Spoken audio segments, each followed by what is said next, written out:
Hello children, welcome back to my channel. How are you? आप सभी लोग कैसे हैं? I hope you all are good. मैं भी बहुत अच्छी हूँ। तो जैसा कि आप देख सकते हैं कि आज का हमारा टॉपिक है डिवीज़न। डिवीज़न आई थिंक मैंने पहले की वीडियो में आपको बता चुका है क्या होता है डिवीज़न, लेकिन फिर भी एक बार हमने आज टॉपिक लिया है, इस रिलेटेड कुछ टॉपिक्स हम अंदर इसके जो अंदर टॉपिक्स आते हैं वो हम डिस्कस करेंगे।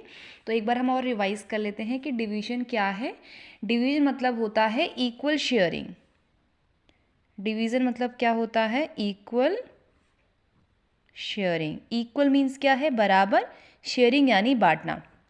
जब भी हम कोई भी चीज़ आपस में बराबर बांटते हैं उसे हम बोलते हैं डिवीज़न। एग्जाम्पल से समझ लेते हैं, बिकॉज एग्जाम्पल से बहुत अच्छे तरीके से बच्चे समझते हैं। जैसे कि एग्जाम्पल हम ले लेते हैं कि 4 बच्चे हैं, एक पेरेंट के 4 बच्चे हैं।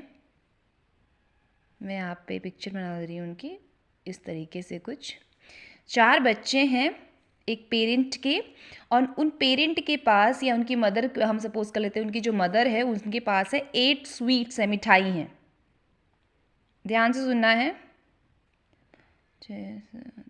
ठीक है। एक पेरेंट है जिसके 4 बच्चे हैं, उनके पास क्या है, कितनी मिठाई रखी है घर पे? उनके घर में 8 मिठाई रखी है। उन्हें क्या करना है, ये मिठाई को अपने 4 बच्चों में बराबर बांटना है। ये 8 मिठाई जो उनके पेरेंट के पास है उन्हें अपने 4 बच्चों में बराबर बांटना है। तो हमें पता लगाना है कि उस एक बच्चे को कितनी मिठाई मिलेगी। That is called the division, because division मतलब होता है इक्वल शेयरिंग। तो हमें यही पता लगाना है कि हर एक बच्चे को इसमें कितनी मिठाई मिलेगी। तो उसके लिए हमें क्या करना पड़ेगा? डिवाइड करना पड़ेगा। ठीक है।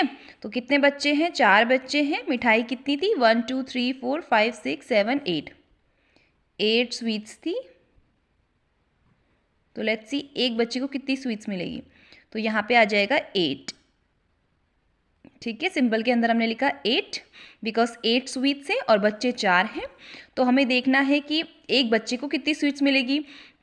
अब आपको पता है कि 4, आपको क्या देखना है कि जो ये अंदर वाला, जो सिंबल के अंदर वाला नंबर होता है, आपको पता है ना वो क्या होता है? वो होता है डिविडेंड, जो हमने आज ये टॉपिक भी लिए हैं।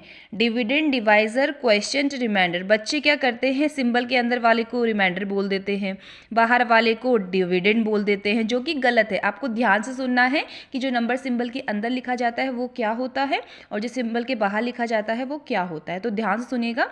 जो सिंबल के अंदर नंबर लिखा जाता है उसे हम बोलते हैं डिविडेंड। तभी आप बहुत अच्छे समझेंगे। यानी जिस नंबर को हम डिवाइड कर रहे हैं, हम कौन से नंबर को डिवाइड कर रहे हैं? 8 को, तो उसे हम बोलते हैं डिविडेंड। कितने से कर रहे हैं? 4 से, क्योंकि 4 बच्चे हैं, तो इसे हम बोलते हैं डिवाइजर।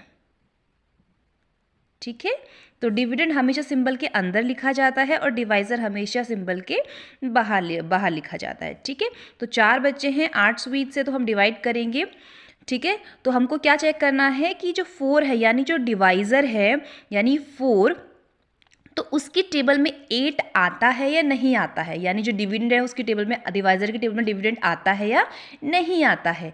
तो बिल्कुल आता है। 4 1 4। इसमें आपको टेबल आना इज़ वेरी इंपॉर्टेंट। ठीक है, क्योंकि आपको पता है मैथ्स में आपको हर एक चीज़ के लिए टेबल चाहिए। तो आपको पता होना चाहिए कि 4 की टेबल क्या होती है। तो 4 की टेबल में अगर 8 आता है, येस आता है। 4 2 ज़ा 8, 4 2 ज़ा 8 आ गया। यहाँ पे आप माइनस करेंगे, 8 माइनस 8 इज 0। ठीक है।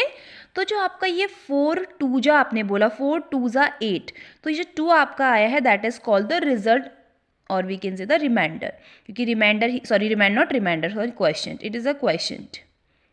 और क्वेश्चन ही आपका आंसर होता है। क्वेश्चन ही आपका क्या होता है? मैं एक ब्रैकेट में भी लिख देती हूँ, बच्चे बहुत कंफ्यूज हो जाते हैं। काफ़ी बच्चे सोचते हैं कि remainder is the answer. Question जो आपका आंसर, यानी जो क्वेश्चन होता है वही आपका आंसर कहलाता है। और जो नंबर आपका लास्ट में बचता है, जो कि आपका 0 आया है, that is called the remainder. ठीक है। तो मैंने बोला कि जो आंसर है that is the question. Question आपका क्या है? आंसर है। तो यहाँ पर पे क्या था? 4 बच्चे थे और 8 स्वीट्स थी। तो एक बच्चे को कितनी स्वीट्स मिली? आपकी 2 स्वीट्स मिली, क्योंकि आपका आंसर क्या है? 2। तो एक बच्चे को कितनी स्वीट्स मिली? एक बच्चे को आपकी 2 स्वीट्स मिली। तो यही आपका डिवीजन कहलाता है। ठीक है।